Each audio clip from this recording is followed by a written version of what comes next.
What's up, folks? Give everyone some time to get on in. I know it's been a while, but figured I'd come on here and ooh, that light in the background is pretty bad. All right, so we're gonna swing it over this way because that's a lot of background light.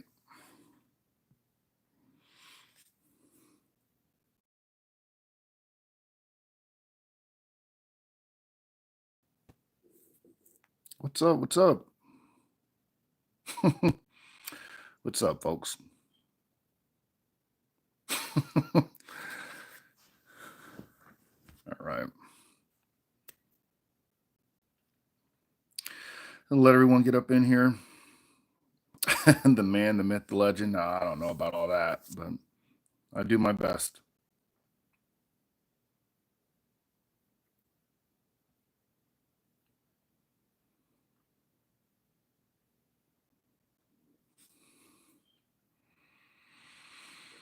All right, so we'll give everyone some time to trickle on in.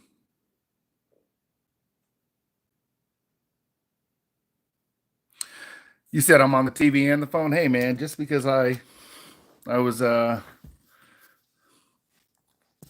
doing summits doesn't mean I can't still come on YouTube and say what's up.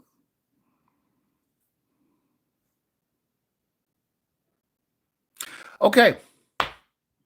So, let's get started, right? So you guys know my famous saying, we need what? Lawsuit resolution, regulatory clarity, legislation, and classification for digital assets, right? So, I need to go. The first thing I need to do is go and look at the pieces of legislation now that Donald Trump has signed them, the final versions, and see if there's anything in there regarding the classification of digital assets. Now, some of you guys may remember a few years ago, Kurt got a hold of a document. Oh God, man, I think it was from like 2016, and it was actually from the IMF that had identifiers or classifications for assets based off of what they did already, right? So we could see a scenario where multiple uh, governing bodies throughout the globe basically tailor their regulatory framework for classification of digital assets off of what the IMF already laid out there. So we're getting there, right? I told people on Twitter this is yet another step in the right direction. Think of this as a foundational building block, so to speak, right? Um, Legislation is huge, okay? But we don't have all the puzzle pieces needed yet. The lawsuit's still a thing, right? And I know that the general consensus on the lawsuit is that the SEC all but stopped it or dropped it against Ripple, but there's still the matter of the institutional cells and Judge Torres leaving the injunction to stand. So, in order, look, all right, I I know everyone's happy to see me on here. Hey, I'm happy to see you guys. All right.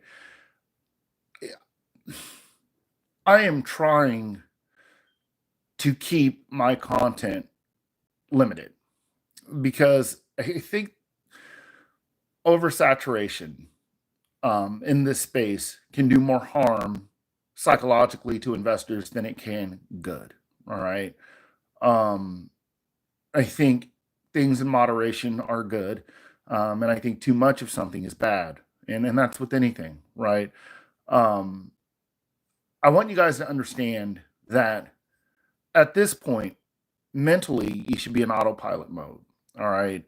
I can only say so much, especially, and not to humble brag or to be boisterous, but a lot of the shit that I already said has happened now. I told people Ripple's aim eventually, when I found out they were going for a lender of last resort, was going to be to become a bank. All right. And then right after that, we saw what happened in Wyoming, Ireland, etc. And now, this year, the US banking license. I told folks on the whiteboards, what cross-chain interoperability would look like between which chains and how they plug in, we're seeing it happen. And this isn't to call myself a guru or a wizard or anything like that. It's simply to say that we don't say much now because I said enough then. Okay. And a lot of you guys that are in here are more than smart enough at this point to navigate the space. You don't need me to hold your hand. And there's so much bullshit out here that's being put out content wise that I felt it best to pull back. I'll tell you on Twitter if you follow me on Twitter if something's BS or not. All right. Immediately. Okay. Like the Wahoos out here that were telling all of you that ISO 20022 being adopted by FedWire was essentially going to be a catalyst for XRP to go up. Oh, you're going to see double digit, triple digit XRP when FedWire implements, ISO 20022. Well, is FedWire settling on a blockchain, or are they adopting the messaging portion and there's no interop established for high value payment systems yet between the messaging layer and the crypto layer?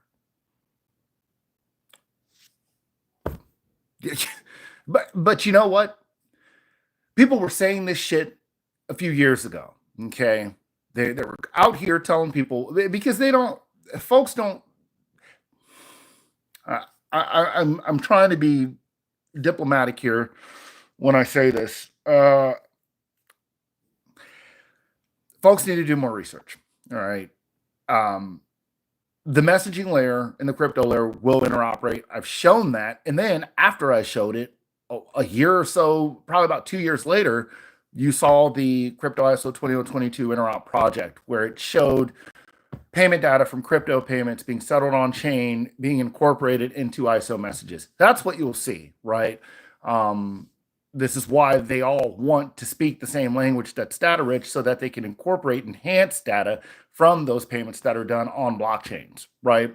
But telling people that that's automatically going to lead to a double or triple digit XRP when the banks and the institutions are not settling payments on chain yet is irresponsible. All right. So I'm here to clear some things up for you guys today. All right. That is not a thing yet. All right. Institutions are not settling on chain yet. Not significantly. Not cross institution, right? JP Morgan isn't settling with Bank of America or any other institution outside of their ecosystem in a blockchain environment, right? So far, the only thing that you've seen is JP Morgan based institutions can transmit value between one another via smart contract applicators in the Onyx blockchain settler environment with JPM coin, right? You don't have an environment fully implemented yet where all of these chains can smoothly and seamlessly interoperate with one another, but it will come. This is what they're working on. All right. And I'm gonna reiterate this point. Okay.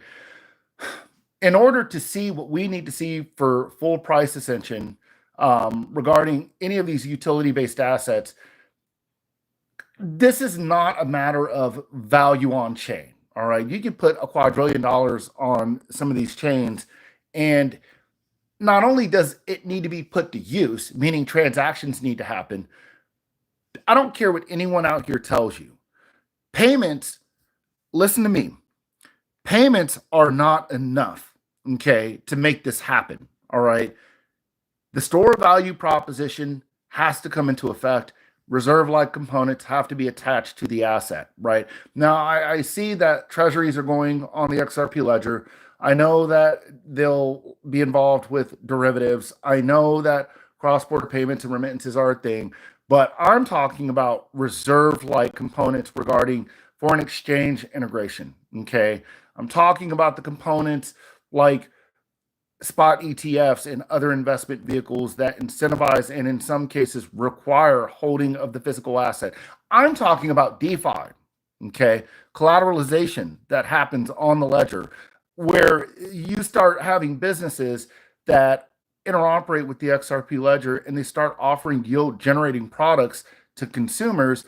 I touched on this on Twitter. You as a consumer or a retail investor go into an organization's building and tell them, hey, look, I want to lend you my crypto, right? and I want a certain amount of money for it a month in interest. Can you do that? And they say yes. And then your next question is going to be, well, let's say an emergency happens, right? And I lose some of my XRP. Let's say you guys have a hack, right? It happens, fraud, etc. Are you going to give me my XRP back? Or are you going to give me cash? What do you think happens next? Okay, so you see where I'm going with this. That's a reserve-like component attaching itself to the asset and other assets like it.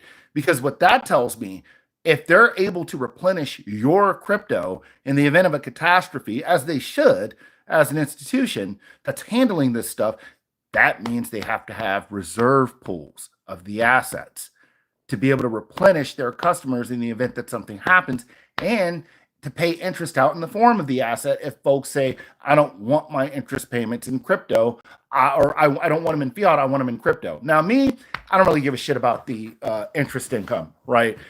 You can pay it to me in crypto, but to be honest, I would take the interest payments in fiat. That'd be fine. And I'd have an automated system set up to where taxes were automatically deducted out of those payments each time I got them each month. And boom, I don't have to worry about Uncle Sam at the end of the year, right?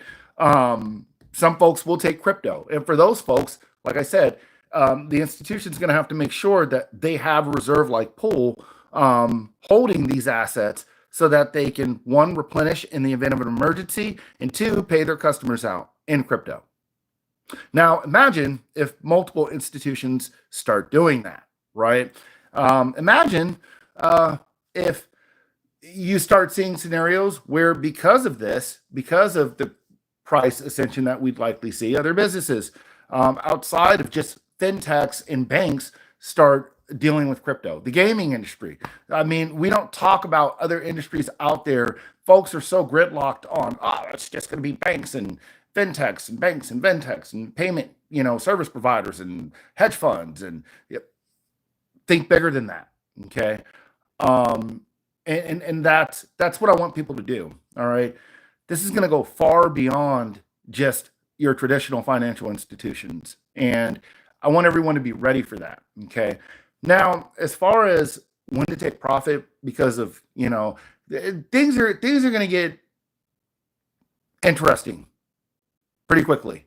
I don't know how quickly, right? Like, I'm so exhausted. I'm already getting messages, and no disrespect to anyone who messaged me on here, but folks are in my messenger. Hey man, when are we going to see the double-digit XRP now? Hey, I know you don't like to do price predictions, but when does it hit 3 digits? Man, I don't know.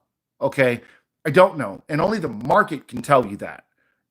All right, we're all market participants hypothetically, right? Because as I always say, we can't confirm or deny that we even hold crypto, but we would fall into that category if we did, right? Look, man, have a long-term outlook is the best thing that I can tell you.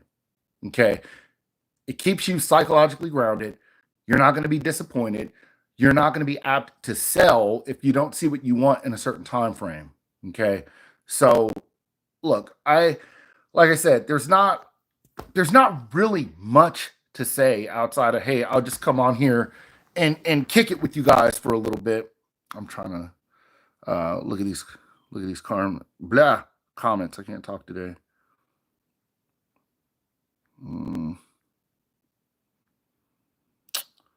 Blockchain will be a part of every sector. Yep.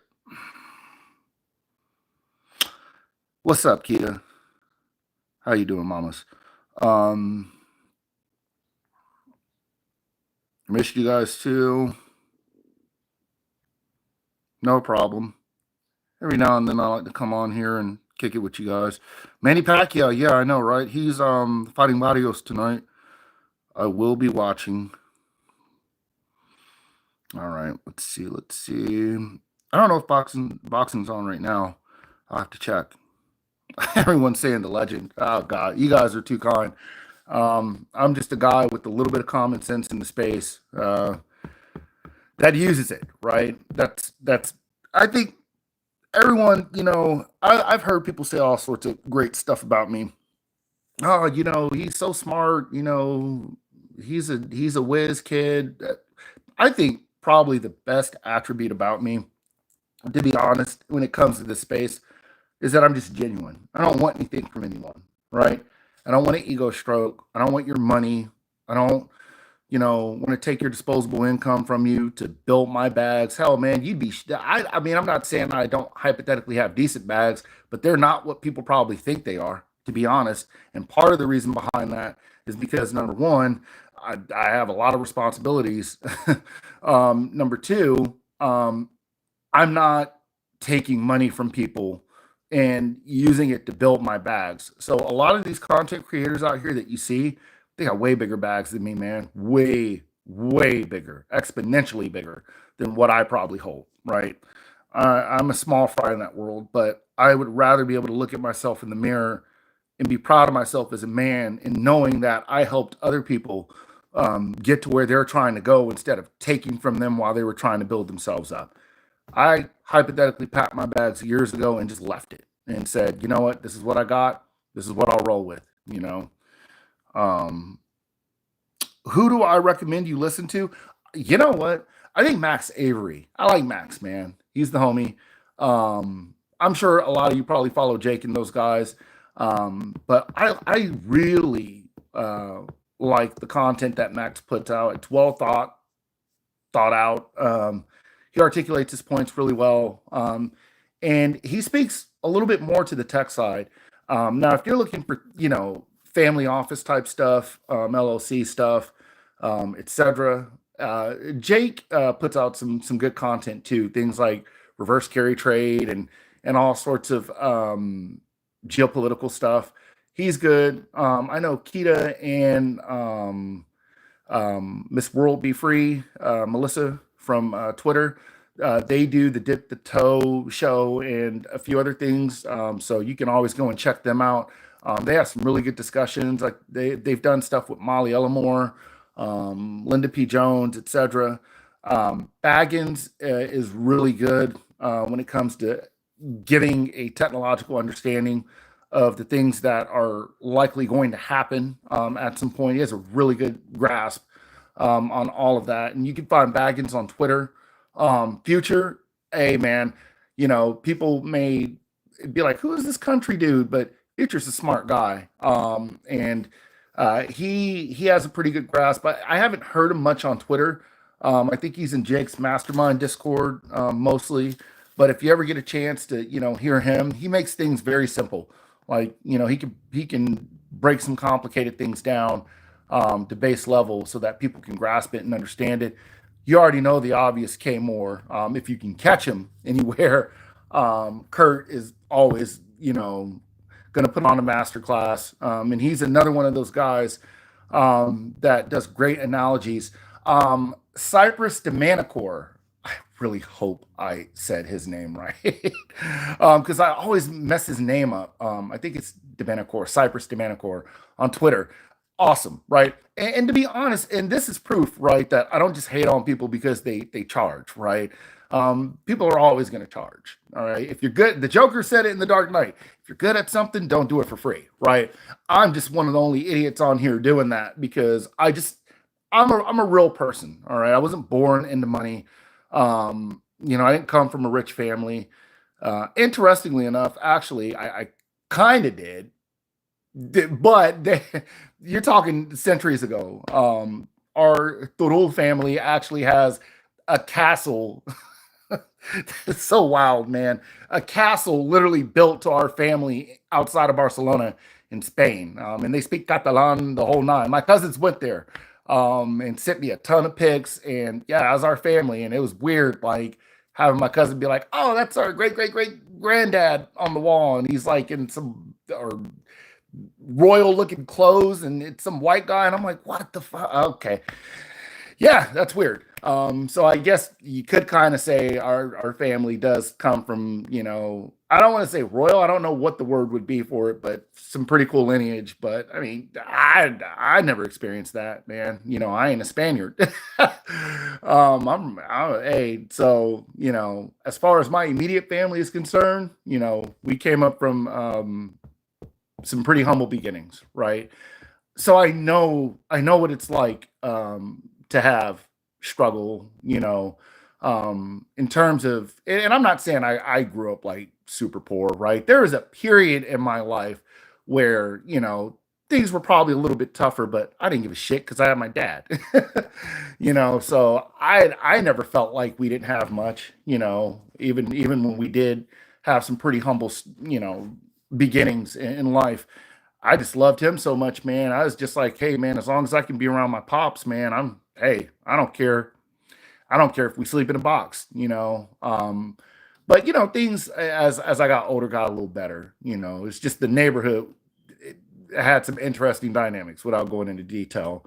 But with all that being said, I'm kind of rambling now. I say that to say that the reason why I don't take money from people is because I know how hard it is to get it, and I know how hard it is to keep it. So, with that being said, I'm one of those guys. I'd rather not do that and hold on to what I do have long enough to reap the maximum benefit once full maturity happens versus, oh, I could just charge people $200 a month per person, put out dope, accurate information and get paid and then fill my bags up and have 400,000 XRP, a million XDC, etc. Right? Like I said, man, and no hate to anyone who does that as long as you're giving out good info. I just I just know that people struggle. So, all right. Do you think you need a minimum of 50,000 XRP? It just depends on how long you plan on holding it, right? Are you if you're gonna take short-term profits up the way like a lot and you still want to be a multimillionaire? Yeah, I would say anywhere from probably 30, no, not even 30. I'd say about 40, 45 to about 60,000 XRP will allow you to do that comfortably. Um, but to be honest, if you're one of those set and forget type of people, I'm going to keep it real when no one else is going to keep it real with you. 10,000 XRP is plenty. All right. And I know some people may say, oh, T doesn't know what the fuck he's talking about. Excuse my French, but whatever. They can say what they want. You hold it long enough, you're going to be just fine. People said the same shit about Bitcoin. Blah, blah, blah. How much?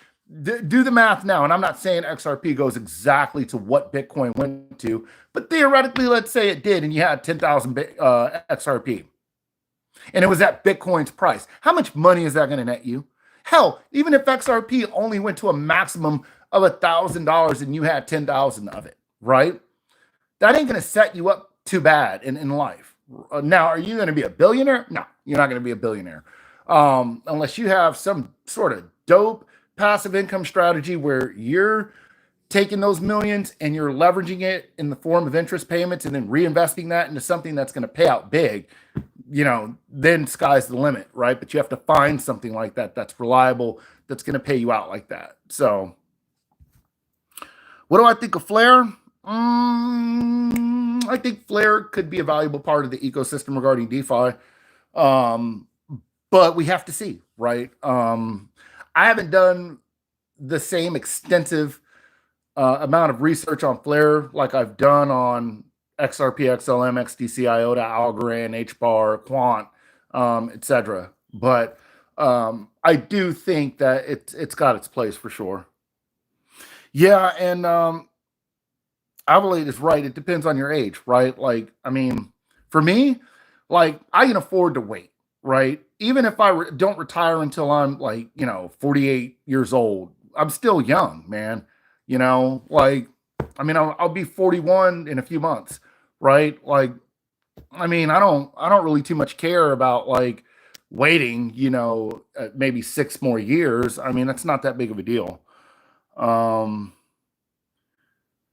SHX was it Stronghold? So this is what I'll say about Stronghold. I think it's a good low cap investment.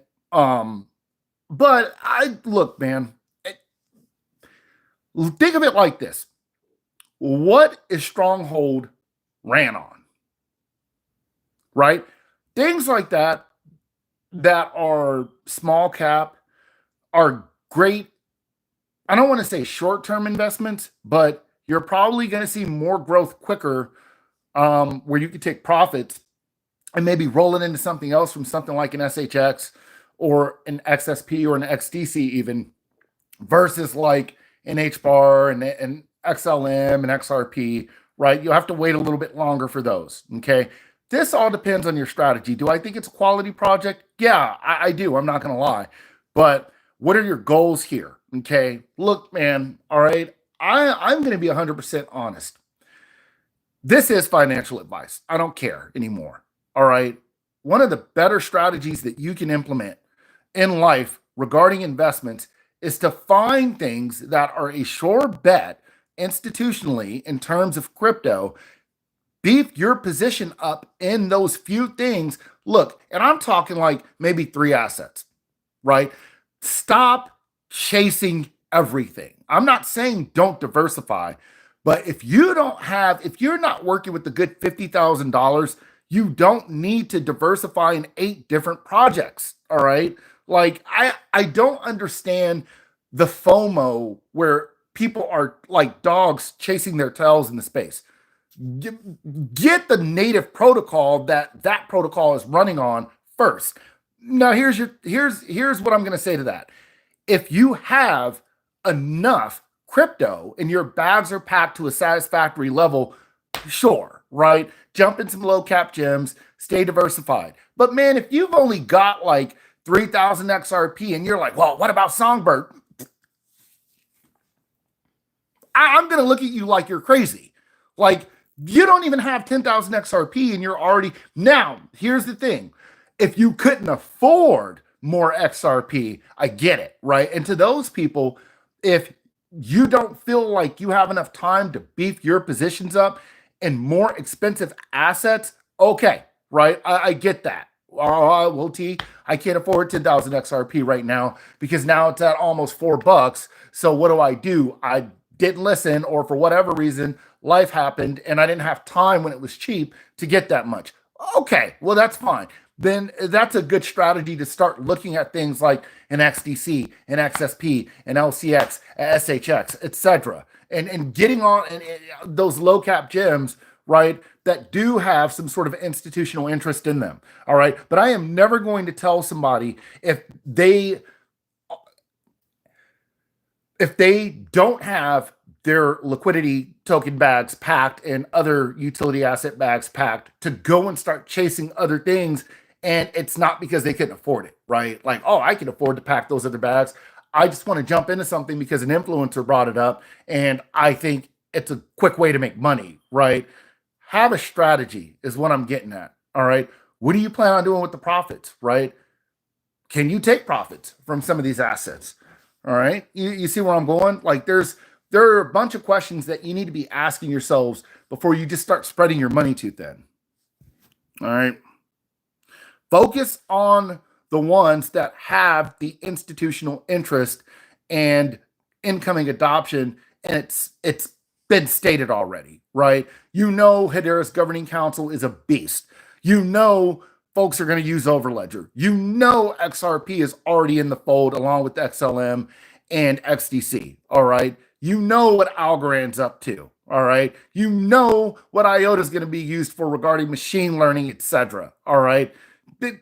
You know, Chainlink has already been chosen by Swift.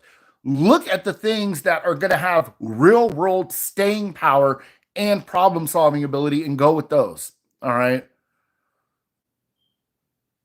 Yeah. And there's nothing wrong with that, right? Like if someone had a strategy, and see, this is the thing, right? This is why, and no disrespect to anyone, I'm really trying to be impartial here.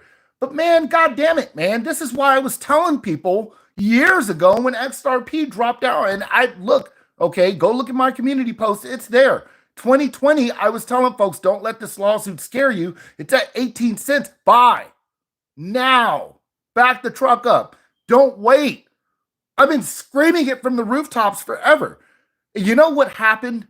At every turn, I had some wahoo coming out of nowhere who did 30 minutes of Google research trying to argue with me and make videos about me on YouTube. And then people got distracted. Well, that guy said T's wrong.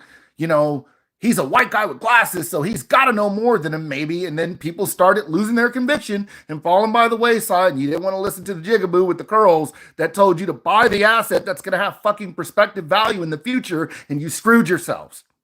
Some of you did that. I'm not saying anyone in here, but people did that, right? I'm not trying to make this a race there. I'm just being honest, okay? Because that's what happens, all right?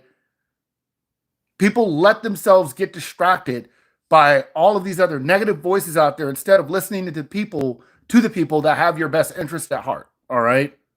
Hey, I know it's funny, but I'm just saying, you know. So, folks, this is look, man, you guys already know how I am. I'm just gonna keep it real with you. All right, and tell the truth straight up.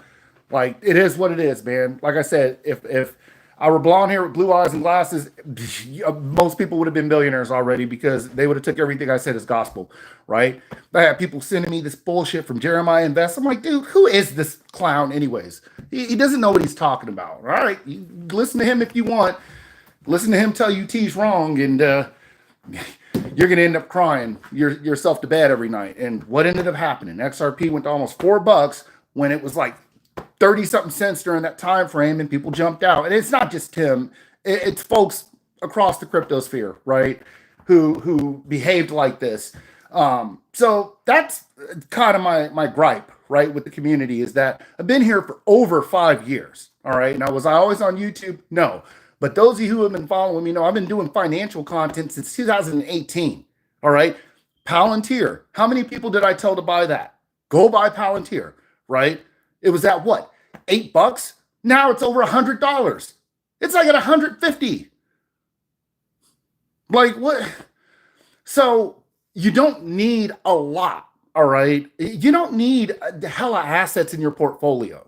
Have some real estate, have about maybe 3 to 4 crypto assets max where you can afford to build your position up. Have a stock or two where you can build your position up instead of taking like $3,000 and putting it across 20 assets talking about, yeah, we're going to the moon. No, you're not. Okay. You're way too diversified with way too small of an amount of money. All right. Lawsuit dropped. I pimped my wife and fought the dogs in the You guys are crazy, man. Been following you since 2020. I listen. Just want to say thank you because you could have kept it to yourself. Thank you. No problem. I know you guys are rolling at what I just said. You guys, look. You guys know I don't have good sense, so you already know I'm gonna say something crazy when I get in here. Yes, I heard about the Link to bankruptcy, and you know I'm cool with some of those folks. I'm gonna refrain from saying anything about it. Okay. You know, like I said, some of the folks involved, like Ray and a few others, I'm cool with. Yes, I'm being politically correct, etc., diplomatic. I don't know enough about what happened for me to come on here and immediately say, oh, you know, they scared the shit out of everyone, you know, run away from this platform, or, you know, these guys did something nefarious. You guys know how I am. If I don't know enough about a subject, I'm just going to leave it alone. So the best I can tell you is at some point I'll look into it, but I stayed away from Link 2. Okay. I felt like the approach behind some of the influencers that were putting it out was a little bit too aggressive, and I didn't care for that. It almost felt like you know, if you don't get it now, you'll never get it. And I get a little bit concerned when I see that type of marketing. No disrespect to anyone who put it out there. But I told folks were asking me, T, are you going to invest in Glint and Link 2 and get Ripple shares? And I told you guys, no, I'm not going to do that because I don't have to. I have what I have, and I may not have the most of what I have hypothetically, but it's what I got, you know? So I'm just going to keep it that way because I know the risk is minimal.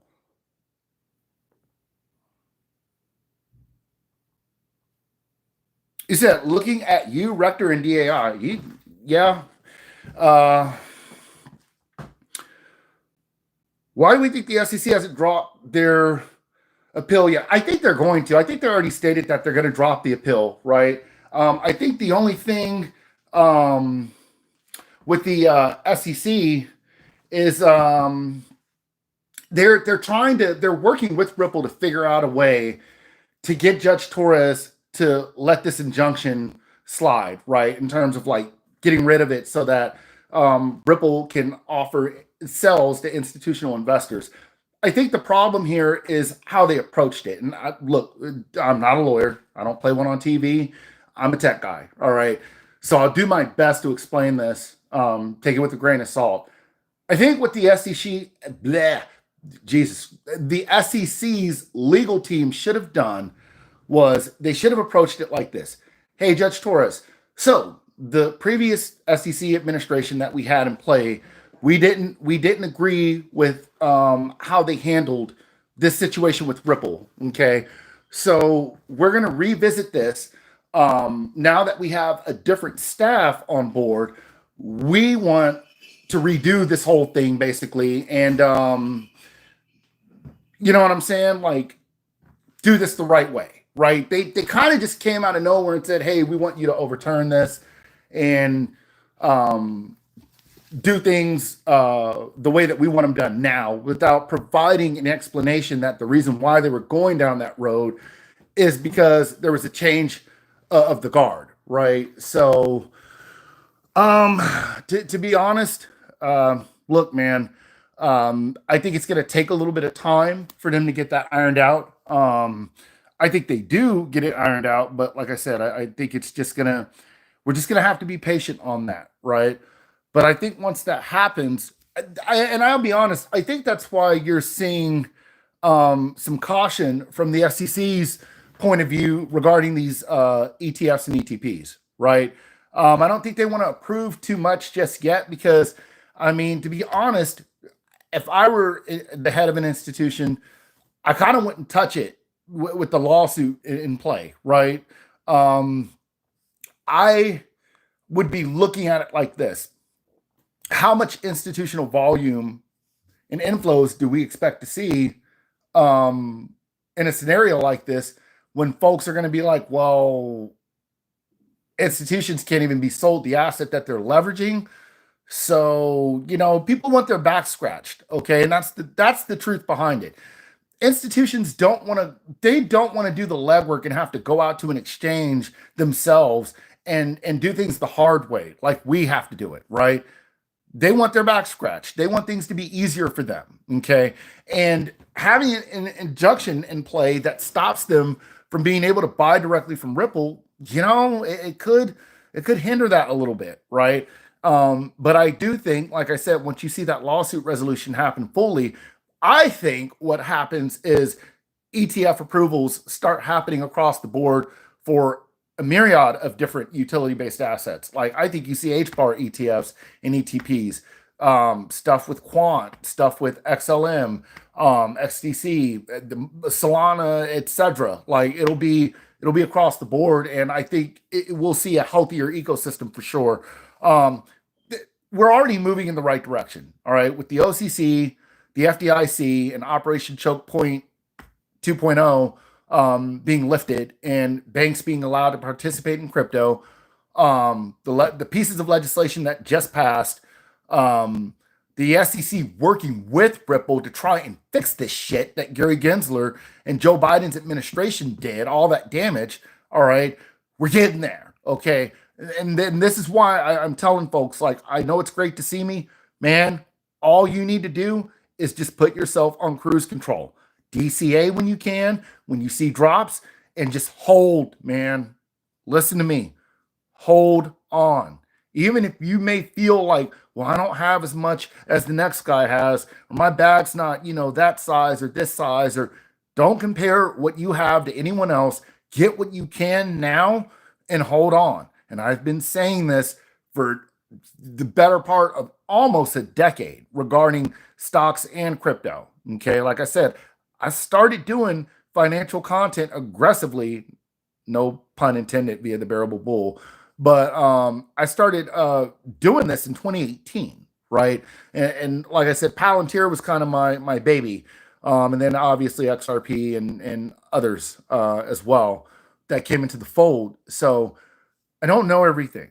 Okay. I'm not a know it all, but I know good innovation and disruption when I see it. I have a knack for that. Okay. Which is why I was able to call Palantir that long ago and look what it did. All right. Screw XRP. We ain't there yet with any of these crypto assets. We're getting there. And some of you have made a lot of money because some of you were following me back in the day and jumped in at a very low entry point. But save your flowers until we get there and pass the all-time high officially and go higher. But Palantir is the one that I referenced the most because, like I said, it jumped from like $8 all the way to $150 or something crazy like that. So I know, like I said, I know a little something about a little something. All right. And I'm never going to come on here and tell people to unofficially buy anything if it's going to hurt them or put them in a bad situation in the future. Right. All right. Let's take a look at these comments and see what's going on. You guys arguing in the comments?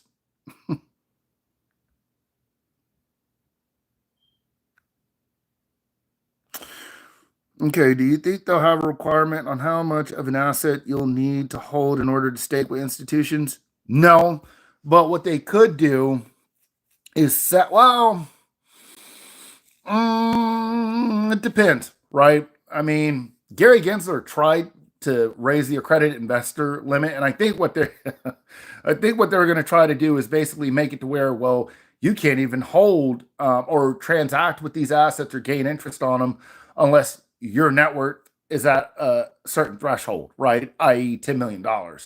That got shot down because I think they were like, "This is too much, man." Like you're effectively trying to block out the small guy from being able to become wealthy, and it's obvious you're not trying to protect them, right? So they were never going to let that fly. Now, would they do something like that in the future? Well, I don't see this SEC trying to do that, right? Anything could happen, but if what you're talking about was going to happen, it'd be a scenario like that. Are Peter Thiel and Palantir related? Yeah, they are. There's a connection there. Alex Karp obviously is the CEO, but there is a connection between Peter Thiel and Palantir, and Peter Thiel and PayPal, and Peter Thiel and Elon Musk and Stellar and Ripple.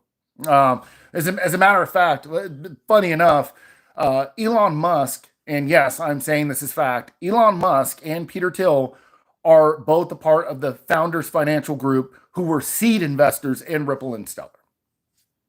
And yes, Elon, I'm saying this to you because I know you were in my space under Adrian Dickman's ghost profile or whatever that profile you have is. And then he came on Twitter and admitted it was him, right? So Elon has actually been in a space of mine before and was trolling under a ghost page. Some of you in here were in on that space. That was pretty wild. But yeah, I'm not saying anything that's not true. You can quote me and you can go ask Elon on Twitter. Yeah, they're conglomerate invested in those companies back in the day. Do you believe that the powers that be will drive the market down to get better entry points? I don't know, right? I think they've already gotten better entry points, right? If you go and you listen to the dark pool explanations from Max and Jake, kind of talk about how they've been doing this already, right? So I think they're already positioned. I just don't think it's fully reflected yet. And obviously, there will come a time where those pools dry up and you'll start seeing the exchanges dry up next. And then that is ultimately the catalyst for a supply shock. So yeah, you just haven't seen that portion of it happen yet, but it will at some point. Kita and Mr. Dub and Lee Brown said, I remember, and I was there. Yeah, that was wild. And at first, I thought I was being punked. I was like, there's no way this is fucking Elon. But I knew something was up because when he jumped in my space, like, hell of people jumped in, and I was like, what the? I was like, why are there so many? Who is this Adrian cat? Like, and then when I heard his voice, I was like, and I'm like, is this AI or a voice changer? Like, what is this? Sounds an awful lot like Elon. Now I remember thinking like AI doesn't know fully yet how to pick up on emotional nuances and tonal changes that are associated with emotions and voices yet. Like it tries, but and if you go and look at some of the AI videos that were done of like Brad Garlinghouse and others, they're kind of monotone, right? I could hear the nuances, the pitch changes, the tonal changes, and I was like, "Is this Elon?" Like that was crazy. And then later it was like I said, confirmed. So yeah, that was wild. Just got XTC, didn't need ETH. F is he talking about? I don't. Yeah, are you guys arguing in here? Yeah, XTC is a sleeper for sure. Yeah, yes, he was eating steak, and he was eating a South African steak. Right? He told me the name of it, and I was like, "Where are you from?" And he was like, huh?" And I was like, "What's your ethnicity?" There we go. We'll make it simple so you don't dox yourself. And he wouldn't answer the question. Right? I could hear his little offset Dutch accent, with little Afrikaners in there. So I already knew he was South African, whoever the guy was, quote unquote. I mean, we know it was Elon, but yeah, that's why I asked him that. Centea, what's up, man? Espero que esté súper bien contigo, mi hermano. Igualmente. All right, who else we got? Yeah, you World Be Free. Yeah, you remember? Yeah, that was crazy. All right, let's see who else we got in here. Are you asking me? Do I believe that? I need my glasses on. About XDC overtaking Ethereum spot. Well, I'll say this. I don't know what it does price wise, but it can do everything that the ERC20 blockchain can do more efficient, or more efficiently, I should say, and better, right? And cheaper, right? So XRC20, and it has direct interop with the ERC20 network, right? So every crypto will crash, including XRP, in my opinion. I hope it does, right? I'm not greedy, but hey, I don't mind hypothetically buying some cheap crypto. So yeah, that's my take. I think XTC. I think the potential is there, right? There just needs to look. There needs to be the interest in the asset. There needs to be institutional interest in the asset. People will go against the narrative all the time and change the narrative for utility based assets and say, well, it needs, retail. It doesn't need institutional inflows of capital to get higher in price and, etc. But that's a lie. Okay. It's a lie, man. It does absolutely need that. And here's the thing, right? This is why Bitcoin and Ethereum got to where they got to. It wasn't retail, man. There were institutions that got into the fold and pumped the price up because of their inflows. So look, man, that's my take on it, right? Give me a second, guys. I'm not going to say too much more. I may come back on here and do a space later. Boxing's on, so I gotta check out what's going on. I can't miss Manny Pacquiao and the rest of these guys that are going to be doing their thing tonight. Shout out to Barrios and Pacquiao for putting on the fight. We got Dubois and Usyk part 2 going on as well. So I just wanted to give you guys a quick pep talk. I won't make this too long. And like I said, if I have some free time, I'll come back on here. Thank you guys for tuning in. Stay healthy, stay safe, and keep a hold of those bags, man. And just be patient and hold on, man. We're getting to the finish line. All right. Signing out.